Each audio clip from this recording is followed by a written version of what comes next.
Assalamualaikum warahmatullahi wabarakatuh. Salam sejahtera untuk kita semua. Perkenalkan, saya Deani Priyonaswiriski, SST MIKOM, dosen jurusan Ilmu Komunikasi, Fakultas Ilmu Sosial dan Ilmu Politik, Universitas Tidar. Saya bergabung di Universitas Tidar sejak tahun 2022. Bidang ilmu yang saya tekuni itu adalah ilmu komunikasi, khususnya bidang keahlian media dan komunikasi. Oleh karena itu, pada kesempatan ini, saya akan menyampaikan PDD UKT-PT bidang pengajaran pada mata kuliah sinematografi.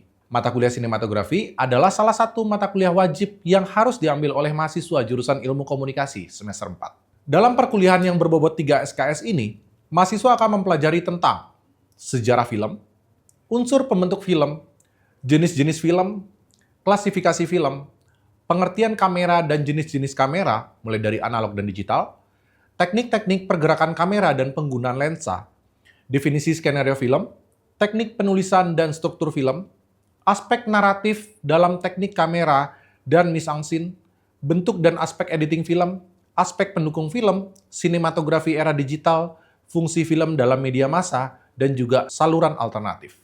Adapun capaian pembelajaran mata kuliah sinematografi. Pertama, pengetahuan. Mahasiswa memahami dan mampu menjelaskan konsep-konsep dasar, prinsip, dan teori sinematografi. Kedua, keterampilan. Mahasiswa memiliki kemampuan mengaplikasikan konsep komunikasi dalam tataran sinematografi. Yang ketiga, sikap. Mahasiswa mampu menunjukkan sikap bertanggung jawab atas pekerjaan di bidang keahliannya secara mandiri maupun bekerja sama.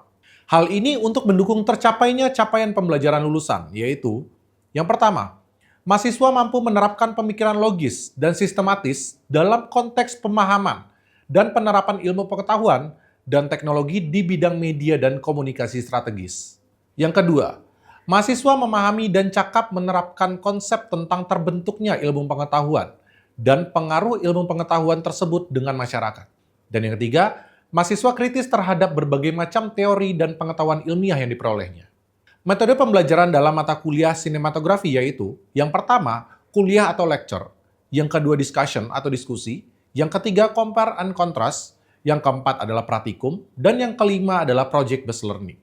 Kemudian sistem penilaian dilakukan dengan mengacu pada ketentuan aturan bidang akademik Universitas Tidar, yaitu mencakup tugas 10%, ujian tengah semester atau UTS 20%, ujian akhir semester atau UAS 20%, project-based learning 50%. Hal tersebut tercantum dalam format rencana pembelajaran semester atau RPS. Namun tentunya, di awal pertemuan atau saat penyampaian kontrak perkuliahan, indikator penilaian tambahan seperti sikap dan keaktifan juga disepakati bersama mahasiswa. Adapun rubrik penilaian tugas, UTS, UAS, dan PJBL pun selalu disampaikan sebelumnya, agar mahasiswa mendapatkan gambaran bobot skor penilaian. Selanjutnya, saya akan menyampaikan video praktek pembelajaran mata kuliah sinematografi pada perkuliahan pertemuan kedua. Oke, baik. Assalamualaikum warahmatullahi wabarakatuh. Waalaikumsalam warahmatullahi wabarakatuh. Oke, selamat siang teman-teman semuanya. Udah pada makan siang belum? Oh, belum. Abis ini kita makan bareng-bareng, ya. Oke, baik teman-teman. Hari ini kita bertemu di dalam pertemuan kedua ya, teman-teman. Tapi sebelum kita mulai pertemuan, mungkin salah satu dari teman-teman pimpin doa dulu mungkin ya. Boleh Mas, silahkan pimpin doa dulu ke depan.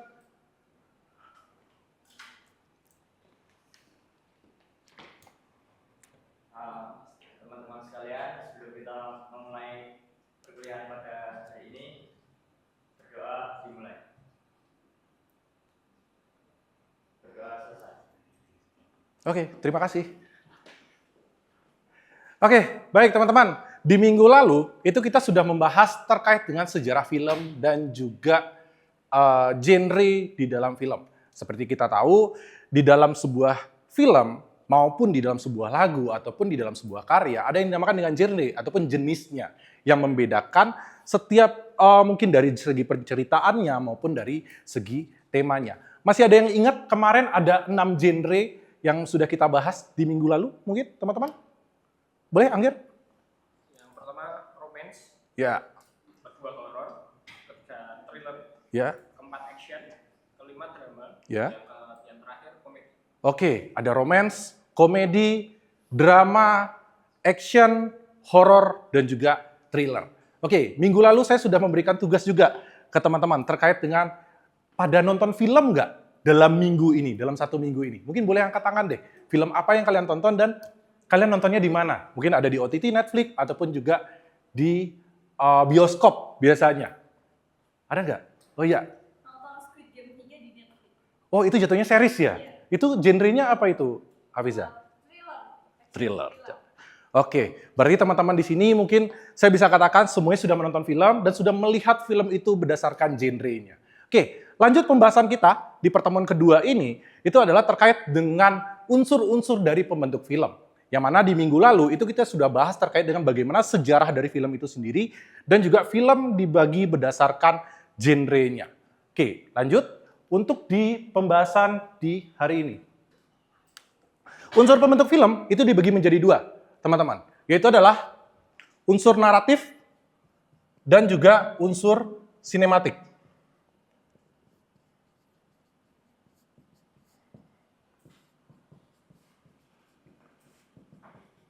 Yang mana unsur naratif ini sendiri itu disebut sebagai unsur yang membentuk sebuah penceritaan di dalam sebuah film. Yang mana meliputi mulai dari premis, plot, logline, sinopsis, dan juga naskah.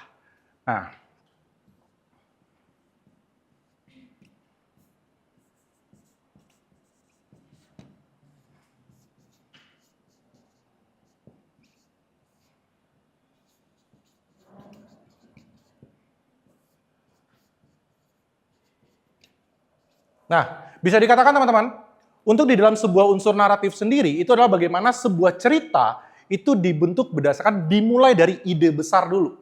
Itu adalah dimulai dari premis terlebih dahulu. Yang kemudian nanti diturunkan menjadi sampai akhirnya menjadi sebuah naskah yang kemudian nanti dieksekusi menggunakan unsur sinematik. Yang mana unsur sinematik sendiri itu kaitannya dengan bagaimana kita mengeksekusi sebuah cerita ini untuk dijadikan menjadi sebuah karya audiovisual. Nah, di sini saya menjelaskan memang dinamakan dengan unsur pembentuk film atau mungkin bisa dikatakan unsur-unsur yang mendukung dari terbentuknya sebuah film. Tetapi semua hal yang memiliki naratif, semua hal yang memiliki latar belakang cerita yang kemudian dieksekusi menjadi karya audiovisual itu bisa menggunakan unsur pembentuk film ini. Yang mana premis sendiri itu dikatakan sebagai intisari atau ide besar dari sebuah penceritaan. Yang mana premis memiliki rumus, itu adalah karakter, ditambah goals, dikali dengan konflik. Nah, di sini ada tanda kurungnya. Yang mana konflik ini sendiri itu akan mempengaruhi dari karakternya dan juga akan mempengaruhi dari goals-nya. Jadi, kalian ketika ingin membuat sebuah premis, itu goals-nya tersebut itu harus memiliki konfliknya yang dialami. Kalian tidak bisa membuat sebuah cerita yang mungkin mulus-mulus saja, sebuah keluarga yang bahagia tanpa adanya konflik. Jadi tidak ada hal yang menarik untuk menjadi sebuah penceritaan. Lanjut kepada logline. Yang mana logline sendiri itu memiliki rumus, itu adalah premis ditambah dengan basic action. Atau bisa dikatakan logline itu menjadi turunan dari sebuah premis. Penjelasan dari sebuah premis. Nanti akan saya jelaskan satu persatu melalui sebuah video yang akan dijelaskan oleh Raditya Dika. Ya, kita lanjut dulu kepada sinopsis. Yang mana sinopsis ini sendiri itu secara peruntukannya itu adalah diperuntukkan untuk pada penonton. Untuk menarik orang agar tertarik untuk menonton film kalian. Kalau kita tahu, untuk premis dan logline itu diperuntukkan untuk si produser biasanya atau orang-orang yang bekerja di bidang film. Nah, sedangkan sinopsis itu ada kata-kata yang membuat orang tertarik untuk menontonnya baik di bioskop maupun mungkin di OTT, Netflix dan segala macamnya. Ya, yang mana sinopsis sendiri itu berisikan tentang awal dari konflik, sudut pandang dari cerita, dan juga bagaimana usaha untuk menyelesaikan. Walaupun di endingnya biasanya akan muncul pertanyaan, apakah tokoh A akan berhasil untuk memecahkan permasalahannya? Makanya untuk memecahkan pertanyaan tersebut atau untuk menjawab pertanyaan tersebut, kita harus menonton film yang mungkin sinopsisnya kita baca. Oke, lanjut. Kemudian turun menjadi sebuah naskah. Yang mana dari naskah ini sendiri itu sudah memiliki karakter, sudah memiliki ada yang dinamakan dialog, ada mungkin latar belakang waktu, latar belakang tempat, dan semua hal yang mendukung dari sebuah penceritaan. Jadi sudah memiliki karakter ataupun tokoh di dalamnya, yang mana itu termasuk ke dalam sebuah unsur naratif juga, teman-teman. Oke, kita sekarang beralih ke unsur sinematik, tapi sebelumnya saya akan memutarkan sebuah video yang menjelaskan terkait dengan premis tersebut di kacamata seorang komedian, itu adalah Raditya Dika.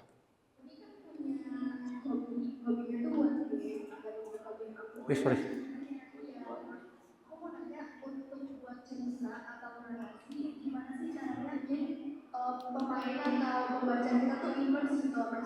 Supaya orang immerse itu artinya masuk ke dalam ceritanya ya. Mau itu di game, mau itu di film, mau itu di buku, rumusnya gampang. Tiap cerita harus punya premis. Karakter ingin sesuatu tapi ada halangan.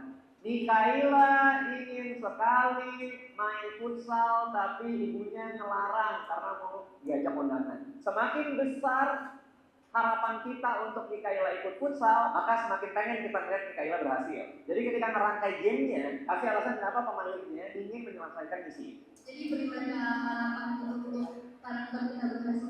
Beri mereka alasan untuk mendukung karakter itu berhasil. Premismu apa? Jadi karakter utamanya temannya tuh dituduh pembulian gitu. Oke. Dan game itu tuh makan literasi digital dan dulu untuk bahwa beritanya itu benar apa enggak. Tapi kalau kita masukin ke premis, nama karakternya siapa?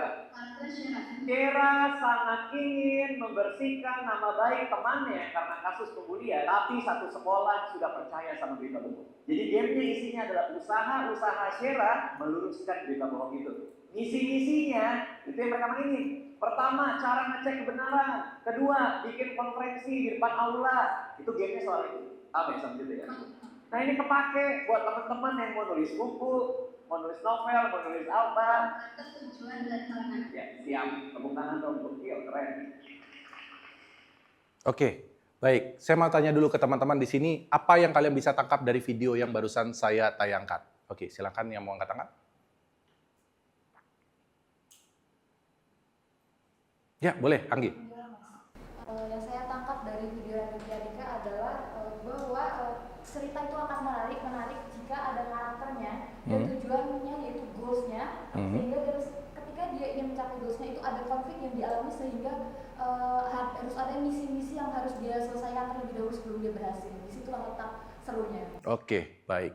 Benar sekali. Sesuai dengan apa yang saya sampaikan tadi ya, teman-teman, bahwasannya di dalam sebuah penceritaan itu memang konfliknya itu yang ditunggu-tunggu oleh masyarakat atau mungkin penonton, bisa dikatakan seperti itu. Kalau cuma sebatas tujuan saja, kayak orang akan misalnya dari kampus untuk menuju kepada mungkin ke kampus Tuguran, tapi ya tidak ada konflik apa-apa, cuma lancar-lancar aja, ada lampu merah di situ, ya tidak ada menariknya, pasti akan membosankan pastinya. Tetapi coba misalnya dibalik, ada konflik yang dialami oleh si karakter utama menuju ke kampus, tapi ketika di kampus dia dikejar-kejar debt collector.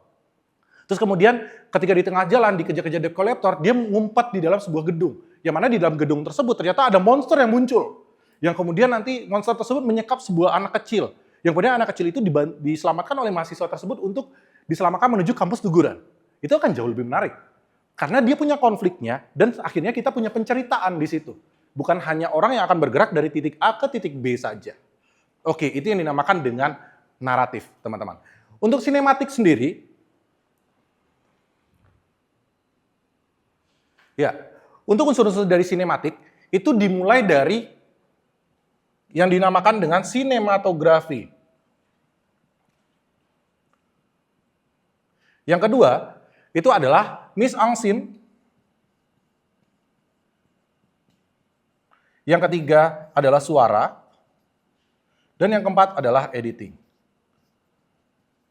Nah, di sini saya jelaskan untuk secara definisinya, sinematografi itu adalah segala hal yang berkaitan dengan bagaimana pengambilan gambar di dalam mungkin kalian mengeksekusi sebuah naskah ataupun di dalam sebuah penceritaan. Oke, saya mau tanya ke teman-teman, kira-kira bagian dari sinematografi itu kira-kira apa aja? Boleh? Yang mau menjawab angkat tangan? Ya, boleh, Anggi? Angle, Ya. komposisi, Komposisi, lighting, lighting, dan semuanya mas. Pokoknya yang kita lihat di scene-nya itu bisa Ya. mengubah suasana dan lain-lain yang terbangun di scene-nya itu. Oke, baik. Ada yang mau menjawab yang lainnya? Kalau secara definisi itu adalah segala sesuatu hal, teknik yang kita gunakan dalam pengambilan gambar di dalam sebuah penceritaan. Boleh, Angger? Ya. Kamera, Ya, lensa, lensa, kemudian reflektor. lighting tadi udah disebut. Ya. Kemudian audio, Ya. audio kan juga Ya. masuk ke dalam situ. Ya. Kemudian latar tempatnya. Latar tempat. Oke, di sini saya luruskan ya, teman-teman. Jadi segala hal yang teknis yang berkaitan dengan eksekusi pengambilan gambar itu yang pertama ada yang dinamakan dengan shot atau pengambilan gambarnya. Ada close up, ada medium close up, terus ada mungkin wide shot sampai extreme close up. Ataupun yang kedua, benar, tadi ada yang dinamakan dengan angle atau mungkin ada yang dikenal dengan high angle. High angle itu menggambarkan sebuah ketertindasan. Low angle itu adalah menggambarkan sebuah sesuatu hal yang berkuasa. Eye level atau straight on angle itu adalah sejajar dengan mata dari objek. Terus kemudian ada yang dinamakan dengan camera movement atau pergerakan kamera. Ada yang dinamakan dengan mungkin pan right, pan left, panorama, atau tilt up, tilt down, atau mungkin pergerakan kamera crabbing shot seperti halnya jalannya kepiting yang menyamping, atau tracking forward, tracking backward, maju dan mundur. Itu adalah pergerakan dari kamera. Jadi segala sesuatu hal yang berkaitan dengan penggunaan dari kamera itu sendiri, termasuk penggunaan dari lensa, penggunaan dari mungkin ISO-nya berapa, komposisi, mungkin. Terus ataupun mungkin tadi kaitannya dengan angle juga, tipe shot dan segala macamnya. Oke, lanjut. Yang berikutnya adalah mise en scène. Yang mana mise en scène sendiri itu secara pengertian adalah sesuatu hal atau semua hal yang terlihat di dalam satu frame. Ketika kalian menonton film, itu semua hal yang terlihat, itu yang dinamakan dengan mise en scène. Ada yang bisa menjawab kira-kira mise en scène itu bagian-bagiannya apa aja? Ya, boleh, Hafiza? Mungkin ada kayak properti, Ya, up, ya. blok, dan juga ada latar-latar yang kelihatan semuanya ada di situ. Oke, benar sekali. Dimulai dari properti, make up, ada latar belakang, terus ada wardrobe, ada pencahayaan. Dan semua hal yang terlihat di dalam satu frame. Atau ketika kalian menonton, di dalam satu layar itu apa saja yang terlihat. Termasuk di dalamnya itu juga ada aktornya. Pergerakan dari aktor, koreonya. Itu semuanya terlihat secara kasat mata di dalam sebuah frame. Properti itu adalah semua hal yang mungkin yang mendukung jalannya proses syuting tersebut. Begitupun juga dengan wardrobe. Pakaian apa yang dia gunakan, apa kaitannya dengan penceritaannya. Sama halnya misalnya kalau dia seorang polisi, berarti pakai seragam polisi. Kalau dia misalnya perannya sebagai guru, berarti seragamnya sebagai guru.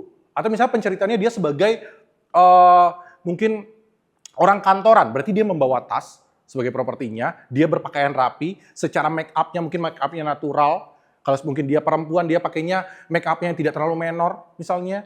Berbeda dengan misalnya kayak perannya itu sebagai banci yang ada di lampu merah.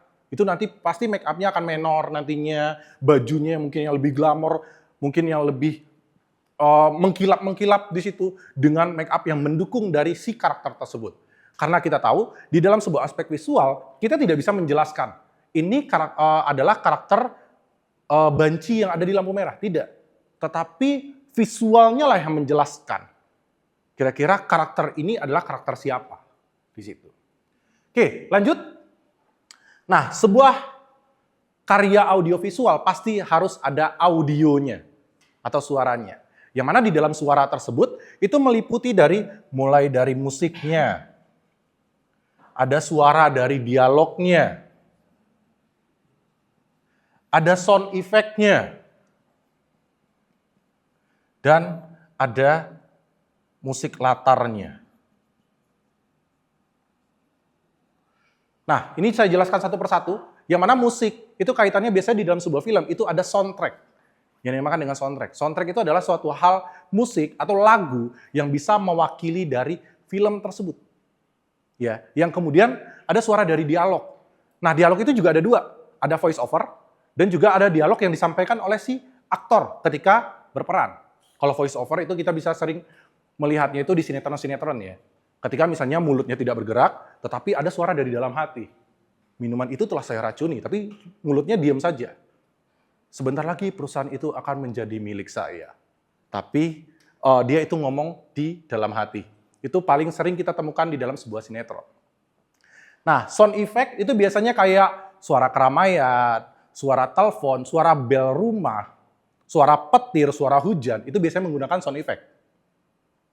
Dan yang terakhir itu ada musik latar, yang mana musik latar ini sendiri biasanya aransemen ataupun musik-musik latar yang digunakan untuk mengiringi sebuah film atau sebuah penceritaan, sehingga akan lebih, ketika diberikan musik latar, itu akan memberikan suasana yang lebih syahdu biasanya di dalam sebuah penceritaan jika dibandingkan tanpa dari musik latar.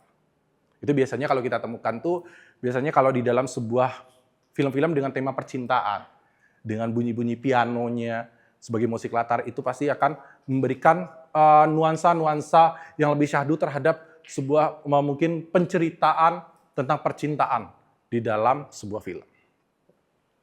Oke, yang terakhir itu adalah editing. Yang mana editing ini sendiri itu kaitannya dengan editing offline dan editing online. Nah, editing offline dan online di sini itu bukan berarti offline itu berarti editingnya di rumah. Online itu editingnya lewat internet, tidak. Editing offline di sini itu adalah bagaimana seorang editor itu menyusun file-file yang mungkin sudah diambil sebelumnya, yang susunan itu masih susunan kasar, yang kemudian diperhalus lagi di editing online. Yang mana editing online ini mencakup juga terkait dengan mungkin special effect-nya, apakah memberikan efek-efek ledakannya, efek-efek terbakar misalnya di dalam sebuah film tersebut, ataupun mungkin efek-efek lainnya. Itu masuk ke dalam editing online. Termasuk ke dalam color grading juga, ataupun disebut dengan pewarnaan di dalam sebuah film. Oke, jadi teman-teman, antara aspek atau unsur pembentuk film ini sendiri, itu semuanya harus saling berkaitan. Sehingga ketika unsur naratif dan sinematik ini saling berkaitan, itu akan melahirkan yang dinamakan dengan shot, scene, dan juga sequence. Nah, ini shot, scene, dan sequence itu kaitannya itu dengan bagaimana hubungan antara teknis ketika kita mengeksekusi dan juga penceritaan di dalam atau pesan yang ingin kalian sajikan di dalam film kalian. Oke, di minggu depan kita akan membahas terkait dengan perbedaan antara shot, scene, dan sequence untuk melanjutkan materi hari ini. Oke, baik teman-teman, mungkin itu saja materi yang mungkin saya bisa jelaskan hari ini. Setelah ini teman-teman silakan bentuk sebuah kelompok nantinya yang mungkin berisikan sekitar 10-11 orang. Teman-teman silakan diskusikan premis seperti halnya materi yang saya sampaikan hari ini.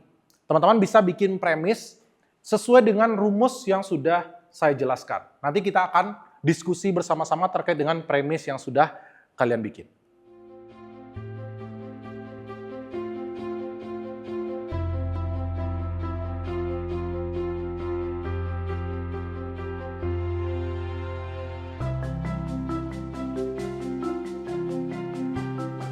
Oke, baik teman-teman, ini sudah 15 menit. Saya berikan waktu teman-teman untuk berdiskusi. Sekarang giliran teman-teman silakan disampaikan atau mungkin bisa dipresentasikan kira-kira hasil dari diskusi kalian terkait dengan premis di dalam sebuah penceritaan. Monggo, mungkin dari kelompok yang pertama dulu.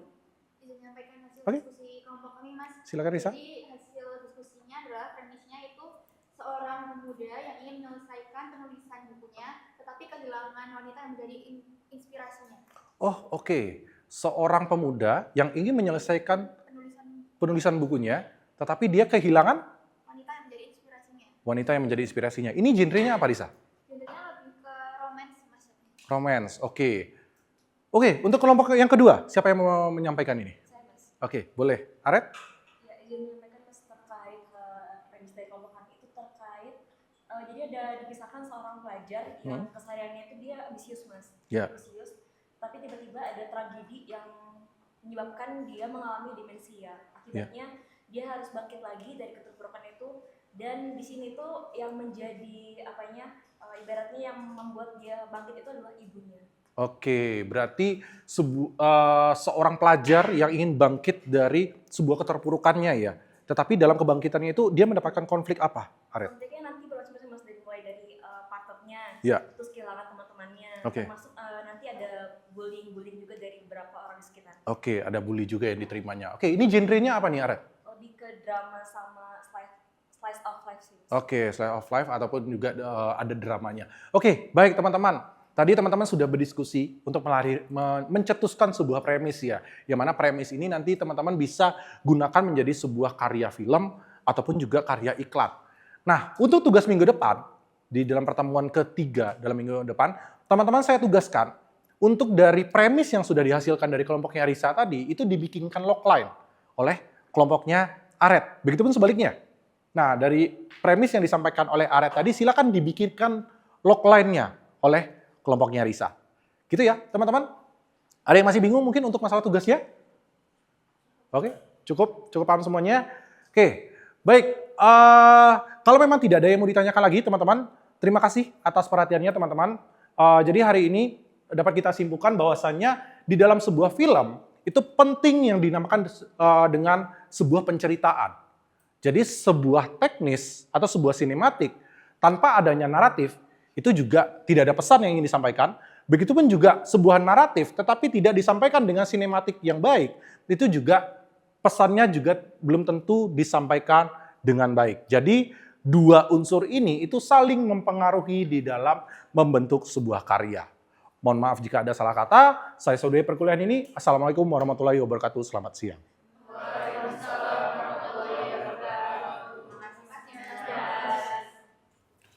Cukup sekian yang dapat saya sampaikan dalam video PDD UKT-PT ini. Saya mengucapkan terima kasih sebesar-besarnya kepada seluruh panitia dan tim penilai sertifikasi dosen, Universitas Tidar, dan Kemendikti Saintek tahun 2025. Salah dan kurangnya saya mohon maaf. Wassalam.